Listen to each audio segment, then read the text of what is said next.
So how do I approach these objects? So the thread included a few more than one image. I picked one particular one. I'm going to, I downloaded that image and I'm going to insert it as a canvas. And I think that is pretty clear how to do that. There are plenty of tutorials, but I'll show it anyway. So there's the canvas, there's the image, and I need to make sure that it's oriented somewhat properly. So I'm going to create a sketch, and I'll just make a line in it.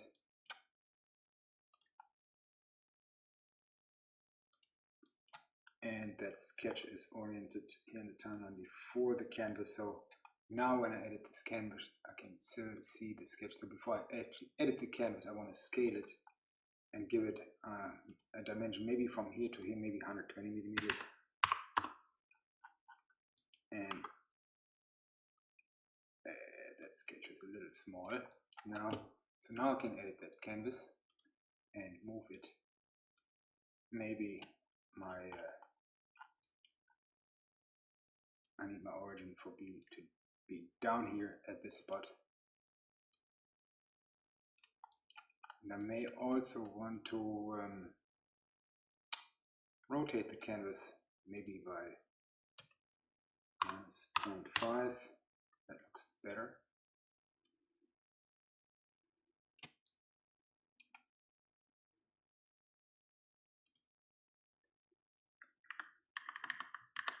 That's a bit much. -0.4.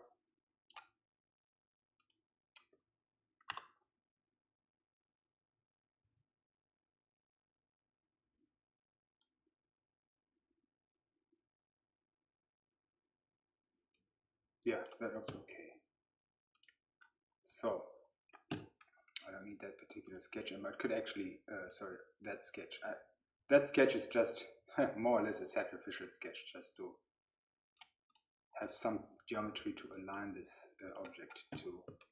So, but I don't need this anymore. So what I'm going to do now, for this sort of curved object, yeah, you can work with splines. You create an outline with spline curves. You create an outline of that center line here, maybe on, oops. So you create an outline of this shape here with a spline on this plane. Then you create an outline of the spine curve here with a spline, and then you would loft those objects. So let me see. Yeah, let me just do that. Make a sketch on this plane. Draw a line. That will be our center line. From here to there. Say okay, and make a spline. Not a blend curve, it's not spline, that's a spline.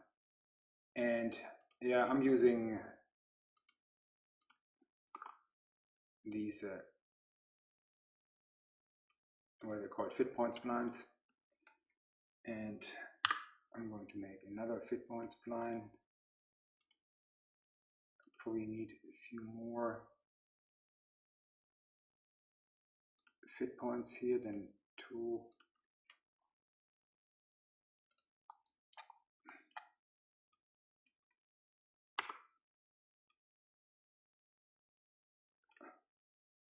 And oops, I didn't grab that correctly when I could.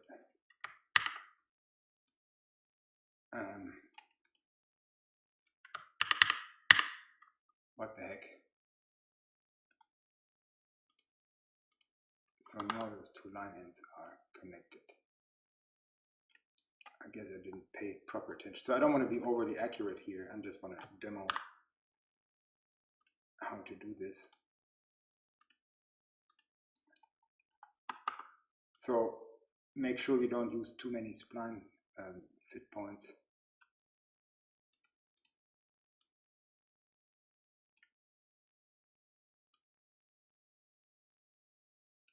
And actually, usually for this kind of work, I prefer control point splines.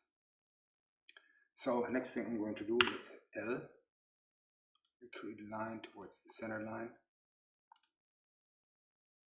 And I'm not going to do that here. So what I'm trying to do is a four-sided, I won't call it object, a four-sided arrangement of splines. And the reason for that is that I'm going to use a loft later on. So I'm going to, and this actually, let me re-edit that sketch. I make that a construction sketch, construction line. So I'm going to create a sketch here, and it looks like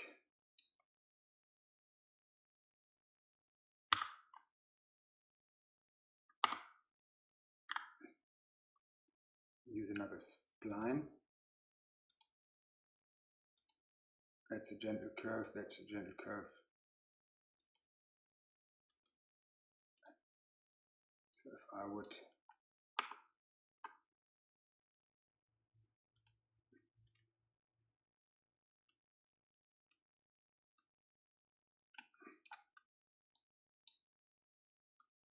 maybe this is how that's shaped.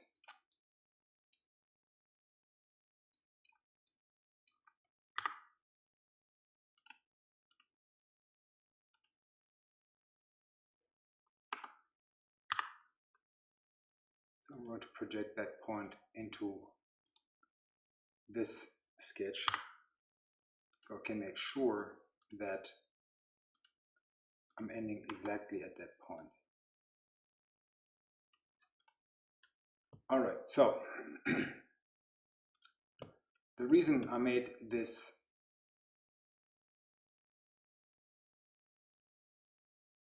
and I didn't do that right either, I need to go back into this side sketch here, into this one, edit sketch, and I want to make sure that that I actually project this point into that sketch, and then I need to make sure that those 2 points, this one here and this one here, are aligned horizontally. So when I make myself another curve, I can create a construction plane, create a plane at angle on this line at 90 degrees, and I can be sure that these 2 points here are on this particular plane. And I create a sketch on that plane, and I intersect this curve and this curve to get these 2 points here, and I use another fit point spline to create another curve, and I give that curve a little bow, and I finish that sketch. So what I can do now is I can use a surface and a surface loft, create loft, and loft usually prefers four-sided things. I think I had a point selected, so from here to there, and I use a rail, and this is a rail, and this is a rail. Okay, so that auto hit my sketches. I don't want that, so I need those sketches back. I don't need that sketch back because I have an edge that I can select. So I'm going to do another loft here from here, and here's a specialty: you can loft from a curve to a point, but we'll still need rails. This one here and this one here. And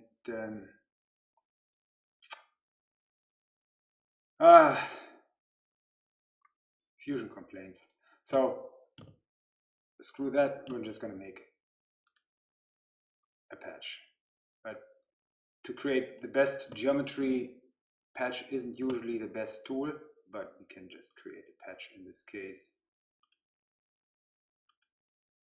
And Fusion should just be fine with that. And it creates a patch. And we need, if we want to end up with a solid model, I need to create another patch here on the bottom for this. And then I can sew these three patches together. So now I have one object, and then I can mirror that object. Not stitch, but create mirror. Select the mirror plane, and it joins those with that tolerance. Usually that tolerance is a little large, but it's okay for now. And if we take a look at our bodies, that is a solid body. So that's one of the methods how you can create such objects.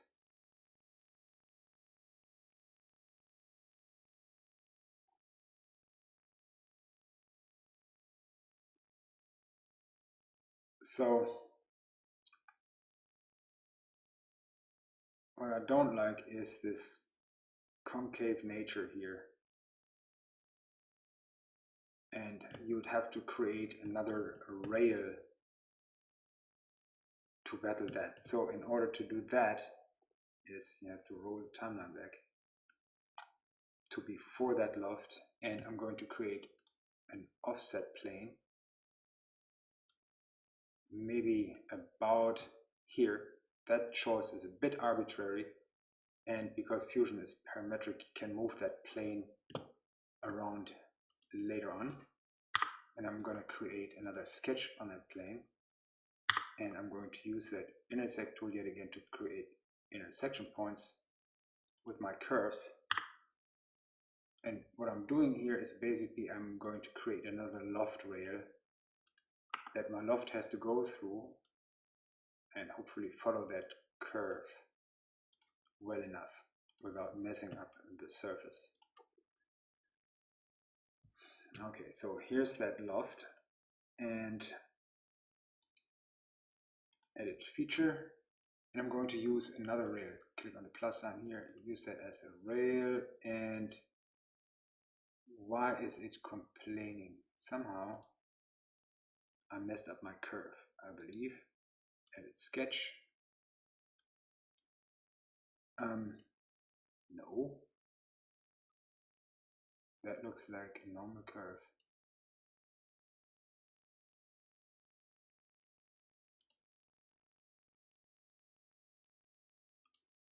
Why is it not wanting to take that curve?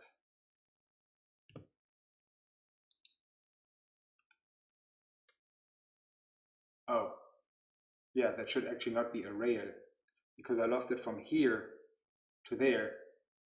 That shouldn't be a rail, this should be a profile. So it'll probably complain about the order. Yes, so this should be 1, 2, 3, and 1, 3, 2. So now we can see that we get better control here, and we can just move this forward, and our surface actually goes through those rails, actually through the left curve here. So that gives you a bit better control. Now, of course, that creates this sharp kind of surface here, and you might just need another loft curve.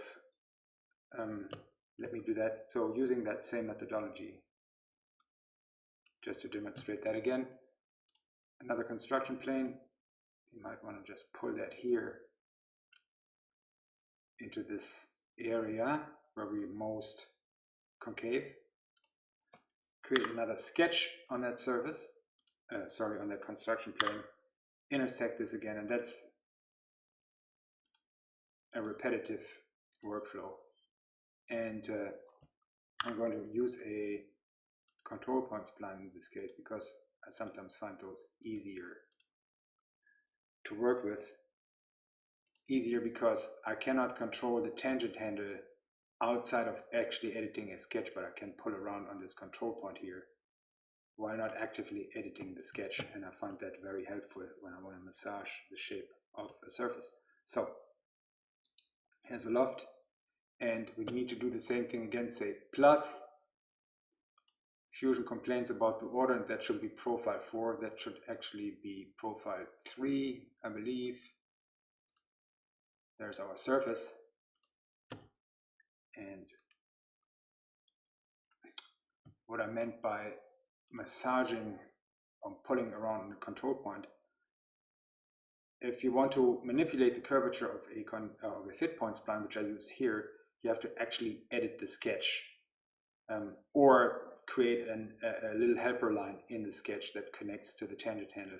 But I find that clunky sometimes. So in this case, I can just pull around and the surface will follow that curve. So this is how you can control that curve a little better. Of course, we can see that this is still pretty sharp. So another thing that you can do is, of course, you can control the location of that construction plane. What you might have to do is adjust the shape of this spline here. You can select the spline, right click and say edit sketch, and then you can control that curve and make it maybe a little gentler. You finish the sketch and it recalculates everything. But what I've just shown is that's the reason why I prefer control point splines. So hopefully this shows a good way to create such shapes. So now if I hide the sketch, you can see that this is quite a sharp transition. You could try a fillet here. F.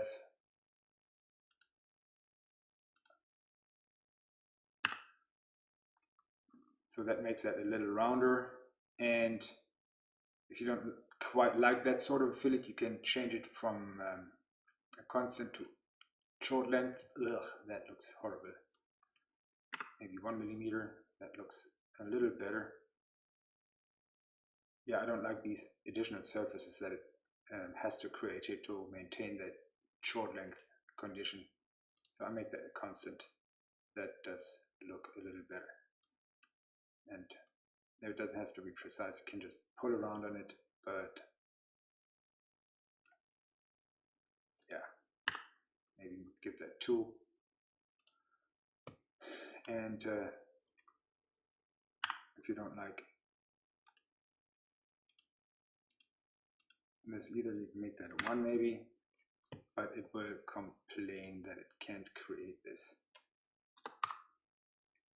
And maybe at short length also won't work. But that might be, you can create around over here a fillet, but it's quite a manual process, and that might be something for another tutorial. But this is one way to create such shapes. So hopefully this helps.